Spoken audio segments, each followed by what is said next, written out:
So as of today, September 20th, 2021, I don't know when I'm going to actually get this video out, but iPadOS 15 has arrived along with iOS 15. They kind of go hand in hand. I don't think they should have given iPadOS its own name based on what they've been doing with it. But iPadOS 15 basically includes all of the features of iOS 15, plus some updates to multitasking that should make it a bit more intuitive for new people to figure out. It's going to make it a little confusing for me as someone who's been using an iPad forever to remember that the gestures have changed, but they should be more intuitive for newcomers. So I guess that's a good thing. Today, this video is going to be focused on the actual installation process, about how long that takes. I'll be doing it on my 2020, yeah, I think I got that year right, iPad Pro 11-inch is the second gen one, not the M1 version, but the A12Z version. I'm running on about a 130 megabit internet connection at the moment. Obviously, newer device and faster internet connection, both going to lead to a faster update experience. But so going into general and then software update here, you can see iPadOS 14.8 is up to date, and at the bottom you have the button to upgrade to iPadOS 15. So they're doing this a little bit differently this year. Usually it would just show up under software update, but they're actually letting you, if you want to stay on iPadOS. How did Siri get invoked? I'm not sure I understand. Where'd you come from? I have no idea how Siri thought I was talking to her.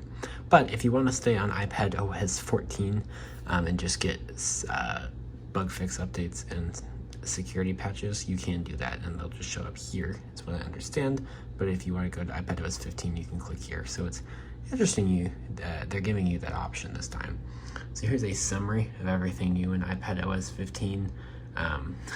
They've given you the iPhone style widgets, which I feel like there were better ways they could have gone about that.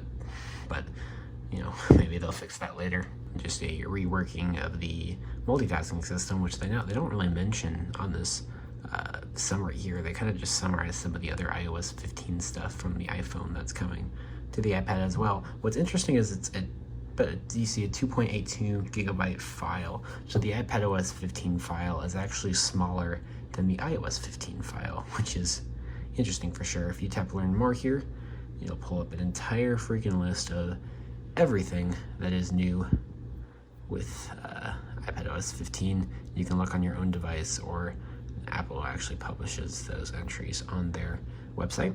So go ahead and click download and install, enter our passcode. In terms and conditions, we will blindly accept and agree to and hope that we did not just sell our life away. And now our update is requested. Also, the text size got bigger when we did that. That's kind of jank. We can scroll side to side now. What the heck? Anyways, this is estimating about 3 minutes on the download. It believes in itself even more than my iPhone did. My iPhone was actually pretty much right on point with its estimate for the download. We'll see if iPadOS can keep up with that with its 3 and now 2 minutes to download. So it's been a little over 3 minutes, and we apparently still have a few seconds left. So it was a little bit too confident in its estimate, but only by a few seconds apparently. Although it's been a whole lot of 1 seconds. Will it ever learn? Anyhow, we'll start the much longer preparing update phase in this second, which on my iPhone took way longer than the actual install, which is unusual. All right, after about 20 minutes, the update is downloaded, as you can see by the text downloaded. Let's go ahead and click install now, and we are verifying the update, at which point it will start. So yeah, I do miss having the settings icon there. They replaced it with a number 15. I think the last update, they replaced it with a number 14, and I was disappointed by that. I liked having my spinning gear. The numbers don't spin. Wouldn't that be funny if the numbers spun? I don't know English today. So we're loading up into the installation process. I swear there's not this many fingerprints actually on my screen. I don't know why it's coming across in the camera. So fingerprinty. And there we go. Also, I think this is the first iOS update I've seen where in iPad, the update progress bar is actually in landscape here. They're finally accepting the fact that most people use their iPad in landscape, because before the Apple logo and the progress bar would show up in portrait. So, well, that's a nice touch. I don't know if it will start in portrait if you are holding it in portrait when the update starts. That might be an interesting experiment to do. if any of you have not updated yet, try having your device in portrait and see what happens. Okay, at the 28-minute mark, we have been updated to iOS 15. So this one actually came in under 30 minutes. So that's pretty cool. Oh my, what the heck? Just keep it, I guess. Cool. So I kind of liked having all the widgets on this side on the first page, and I hoped they would let you just have widgets on this side and then you could just swipe through your apps on this side. But unfortunately, they don't let you do that. Also, I have not cleaned out my iPad in forever, so I don't even know what apps are on this thing, in all honesty. But fortunately, we still don't have a weather app on the iPad, so clicking the weather widget just sends you to the weather channel. So I forgot to show you guys the updated Safari on iOS 15, because that was another big thing that changed, but not really much of anything has changed on the iPad. It pretty much functions exactly the same as it did before. It just has a little bit of a look and design overhaul, but you know, it is functionally about the same. I want to see if the new Maps app runs any better on my iPad, because it was really dragging on my iPhone, and that was kind of frustrating.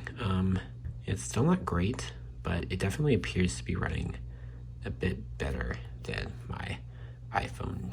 Yeah, because it was really dragging on my my iPhone, but it appears to be doing a little bit better on the iPad here. It's still not great, but it seems to be doing a bit better. Let's get directions to Dollywood, and yeah, it's running much smoother on my iPad for some reason. Yeah, hopefully they can fix that on my iPhone in the long run, because that's what I'll be using for maps most of the time. So you can see, here's the do not disturb button that's just on the lock screen now. What's weird is you can still slide over here into your widgets that are in Today View. Why can't we just split screen Today View and notifications? Because notifications don't need to be this big. There's just so many things in iPadOS that are just like, why did they not do that, you know? Cool thing is App Library actually shows up in your dock here, so you don't have to scroll all the way to the end of the screen if you don't want to, because on iPhone you gotta scroll all the way over. It just shows up in the dock here and you can click it. So that's nice. That makes sense. That was a good choice, but lots of other things they could have made better choices on. So we're gonna look at how multitasking works here. So we can still get to the dock here.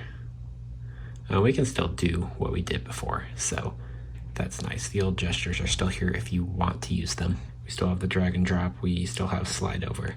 That's nice, but you'll see I tap these three dots and you can see here's this view, and we can either split screen this as a half app on this side, and we can just choose another app from our home screen to split screen there, or we can do this, pick another app, do the same kind of thing, and this will open in slide over, which is definitely interesting. And then all of our other gestures still work.